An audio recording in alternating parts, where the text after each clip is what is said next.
c'est le pire email de prospection que j'ai jamais reçu. Est-ce que tu fais de la prospection par email ? La prospection par email, ça peut être super efficace, mais il y a deux types de prospection.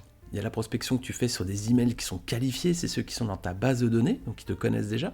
Et puis il y a ce qu'on appelle le cold email, c'est-à-dire que tu vas contacter quelqu'un et cette personne ne te connaît pas. Donc ça, c'est plus risqué, c'est plus touchy pour capter son attention. Alors t'es comme moi, t'en reçois peut-être régulièrement, c'est du spam, c'est des gens qui veulent te proposer leurs services et tu sais même pas qui ils sont. Je vais te partager un email que j'ai reçu et qui coche à peu près toutes les cases de ce qu'il ne faut pas faire. Alors je vais te décrypter, comme ça tu vas voir un petit peu ce qu'il faut que tu évites de faire lorsque tu prospectes et que tu connais pas la personne. Alors je vais te le lire. Donc déjà le titre c'est demande, ok. Bonjour l'équipe. Premièrement, un grand bravo pour la création de votre site web. C'est une étape cruciale et franchement c'est déjà super ce que vous avez accompli. En me baladant sur votre site, j'ai remarqué quelques petits trucs qui, avec un peu de polish, pourraient carrément propulser votre business. Rien de grave promis, juste quelques idées d'ajustement pour booster vos performances. Alors voilà ce que j'ai repéré. Optimisation du site. On pourrait revoir et optimiser le design et le parcours utilisateur pour conduire plus efficacement vers une conversion, qu'il s'agisse d'un achat ou d'un rendez-vous. Référencement naturel SEO. Être plus visible sur Google, c'est un peu comme avoir la meilleure place au concert. Plus de visites qualifiées, plus d'appels entrants, bref, plus d'opportunités. E-commerce. Y avez-vous pensé ? En permettant des paiements en ligne, vous offrez une porte toujours ouverte à vos clients et votre chiffre d'affaires ne pourrait qu'apprécier. Pour les tarifs, c'est plutôt clair. E-commerce à partir de 4 997 €, refonte du site à partir de 1 997 €, SEO local à partir de 300 € par mois. Ah, et un petit conseil, lors de votre retour par email, glissez-y le nom de votre entreprise, on a un petit cadeau en réserve pour vous. Vous pouvez me joindre directement à 11, ou si vous préférez le contact humain, n'hésitez pas à passer nous voir, on a du bon café. Moi c'est Julien, excellente journée à vous. Alors, je sais pas ce que tu penses de ce mail, il y a beaucoup de choses qui vont pas du tout. Alors on va décrypter point par point. Déjà le titre. Alors le titre demande. Demande, ça veut rien dire. La première chose à travailler sur un email, si tu dois passer 80% de ton temps sur la rédaction d'un mail, c'est le titre. Parce que si les gens cliquent pas, t'as beau avoir le meilleur email du monde, ça servira à rien. Donc déjà, travaille ton titre à fond. Celui-ci, c'est demande. Demande, ça veut rien dire. Qu'est-ce que tu veux me demander ? L'heure qu'il est ? À quelle heure est mon avion ? Enfin, voilà. Il faut être très très précis. Il faut déjà avoir un titre qui capte l'attention. Voilà, il faut donner envie de cliquer. Alors ça passe par la curiosité, ça passe par un titre choc, ça passe par le fait que tu te rendes compte qu'il te parle bien à toi. Voilà, c'est très très important de travailler ton titre. Encore une fois, tu peux avoir le meilleur mail du monde, si personne ne l'ouvre, ça sert vraiment à rien. Donc déjà le titre, demande, ça c'est niet. Ensuite, qu'est-ce qu'on fait en général ? Ce qui apparaît, c'est la première ligne, et de toute façon ça suscite notre curiosité, c'est qui m'adresse ce mail ? Alors là je l'ai flouté, mais en fait il me donne son nom-prénom @outlook.com. Alors c'est bien, bon j'ai le nom-prénom, ça c'est cool, mais il n'y a pas le nom d'une entreprise, donc je sais pas si c'est une agence, je sais pas si c'est un freelance, je sais pas si c'est une personne morale ou physique, tu vois. En tout cas il me donne prénom.nom @outlook.com. Alors c'est même pas un nom de domaine personnalisé, prénom.nom @monentreprise.com, je peux pas aller voir qui c'est derrière. Outlook.com, c'est comme Hotmail et Yahoo, c'est des mails qui servent un peu à rien dans le monde professionnel. Évite ce type d'adresse parce que ça te rend pas crédible. À minima, tu te prends ton nom de domaine et même si t'as pas de site web, tu l'utilises juste pour tes emails. Ça va te coûter 15 € par an, mais au moins t'as un truc qui est pro, quoi. Alors ensuite, le corps du message. Bonjour l'équipe. Bon, pourquoi pas, à la limite, je demande pas qu'il m'appelle Fabrice, il me connaît pas, même si normalement j'ai un podcast et je m'identifie facilement dessus, je suis tout seul. Bon, déjà petit indice, bonjour l'équipe, quand je suis solo, ça veut dire que déjà il a priori pas eu la curiosité d'aller voir vraiment ce que je faisais. Bon, c'est juste une puce à l'oreille, ensuite quand je déroule, je vais voir si vraiment il a vu mon contenu ou pas. Alors il commence en disant premièrement un grand bravo pour la création de votre site web. C'est une étape cruciale et franchement c'est déjà super ce que vous avez accompli. Bon, mon site web quand il m'écrit là, il a déjà 3 ans mon site, donc c'est pas un truc qui vient d'être créé déjà. Et puis ensuite, il me dit, franchement, c'est déjà super ce que vous avez accompli. Il me dit pas ce qui est bien, ce qu'il a aimé sur mon site. Ouais. Donc déjà, je me dis, tiens, ça peut être un truc générique qu'il a envoyé à tout le monde. S'il m'avait dit, très sympa ta charte graphique, c'est très cool, en plus, voilà, j'aime bien le ton violet ou machin, je me dirais, ah, il a été voir ce que je faisais, donc là, j'aurais eu envie de lire la suite. Alors, comme je suis un marketeur, je lis quand même la suite parce que je suis curieux de voir comment il amène son message. Mais si c'était pas mathématique, si j'étais pas dans la communication, j'aurais même pas lu la suite, je pense que je me serais arrêté à peu près là.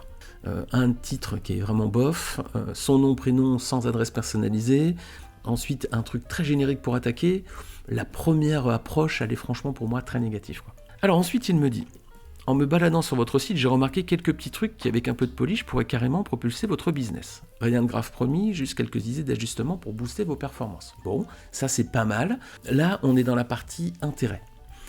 Quand tu rédiges un mail comme ça, il faut que tu le rédiges en 4 étapes. Attention, intérêt, désir, action. Premièrement, attire l'attention. Donc là, il attaque en disant bonjour l'équipe, premièrement, un grand bravo pour la création du site, étape cruciale, super ce que vous avez accompli, mais il me dit rien. Donc déjà, il n'a pas attiré mon attention, donc normalement, je ne vais pas jusqu'à la phase d'intérêt. Mais bon, on va regarder quand même. En me baladant sur votre site, j'ai remarqué quelques petits trucs, machin. Phase d'intérêt, elle est pas mal amenée. Le problème, c'est qu'il me dit pas clairement ce qu'il a aimé ou pas aimé sur mon site. Alors, il le fait, il ouvre une parenthèse qui est intéressante, voilà ce que j'ai repéré, il nous dit, mais il nous donne des remarques qui sont vraiment très génériques, quoi. Quand je les lis, je peux pas m'identifier. Ensuite, il me dit e-commerce, y avez-vous pensé ? Bon, bah mon ami, si t'as été vraiment sur mon site, normalement t'as vu si je faisais du e-commerce ou pas. Donc, bam, là encore, wrong. En permettant des paiements en ligne, vous offrez une porte toujours ouverte à vos clients, votre chiffre d'affaires ne pourra qu'apprécier. Très bien, mais je fais pas d'e-commerce sur mon site, donc tu me parles d'un truc qui me concerne pas. Donc là, c'est disqualifiant, je sais déjà qu'il a pas vu mon site. Donc là, si je suis pas dans la com et si je suis pas en train de décrypter son email, je le shoot direct, quoi. Ensuite, il me dit, pour les tarifs, c'est plutôt clair. Donc là, normalement, je suis dans la phase, si tu te rappelles, la troisième phase qui est la phase de désir. J'attire l'attention, je suscite l'intérêt, je fais monter le désir. Normalement, on est là. Là, le désir, il me sort ses tarifs. Est-ce que c'est le plus pertinent ? Si la personne ne te connaît pas et tu commences à attaquer par les chiffres des tarifs, ça peut être aussi rédhibitoire, ce truc-là. Ne parle jamais prix tout de suite.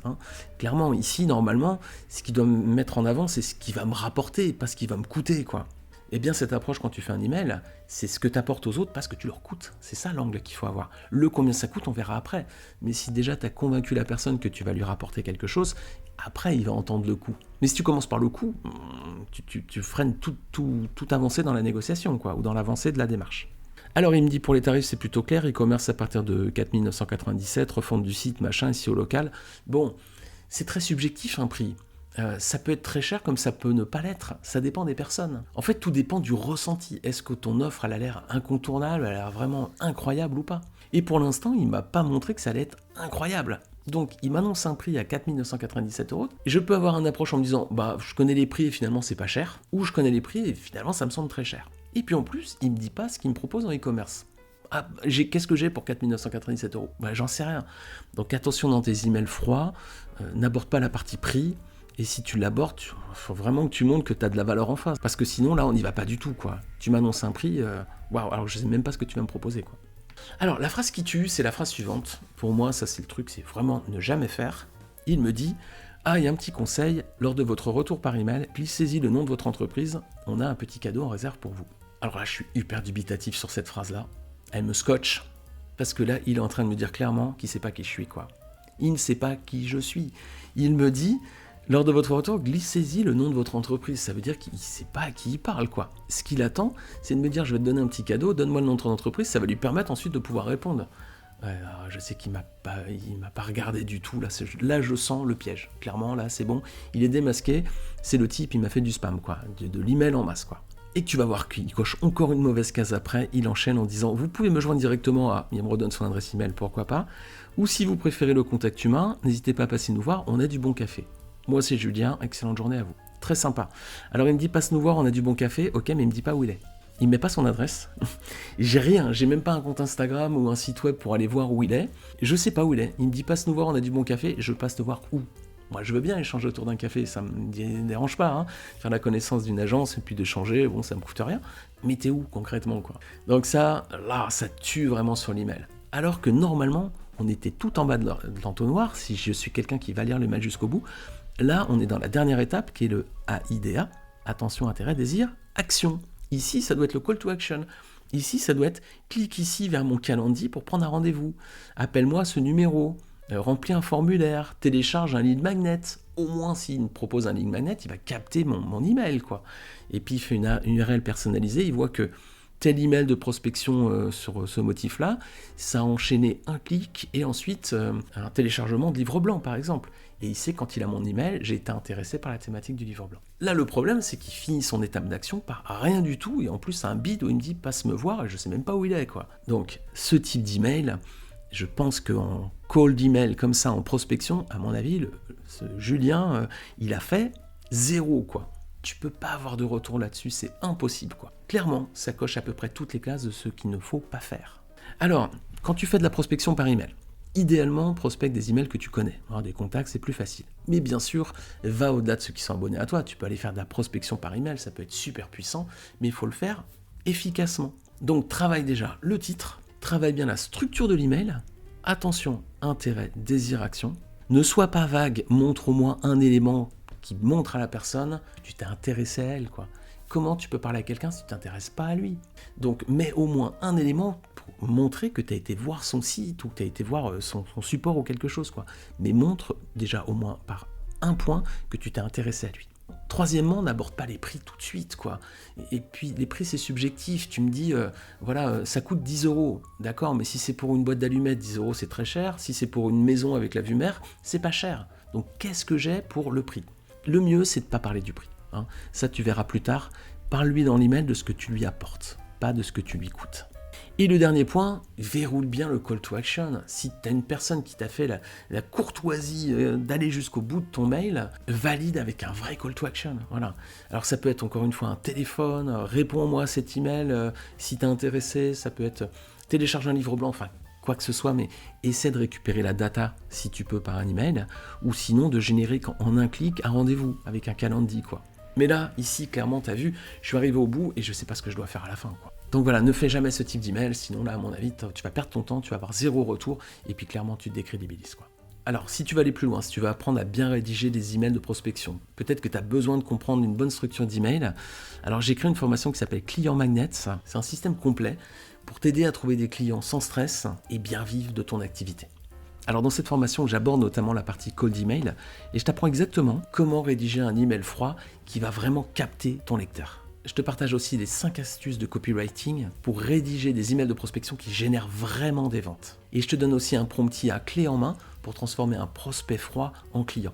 Tu as juste à le prendre et à le copier-coller. Alors pour t'inscrire à cette formation, tu as juste à cliquer sur le lien qui est tout en bas de cette vidéo et tu auras le programme complet. Alors comme tu as suivi cette vidéo jusqu'au bout, je t'ai mis un code de réduction, tu as un code promo sur la formation. N'attends pas, dépêche-toi parce qu'il n'est valable que 48 heures. Après avoir suivi cette formation, tu auras vraiment une méthode de prospection efficace, tu sauras vraiment comment contacter tes clients d'une bonne façon, de faire en sorte que les gens ne rejettent pas ton message, qu'ils les cliquent, qu'ils les lisent et qu'ensuite tu aies du retour et que ça te génère du business. Alors je te laisse découvrir la formation, tu as juste à cliquer sur le lien qui est juste en bas et j'espère te retrouver tout de suite de l'autre côté.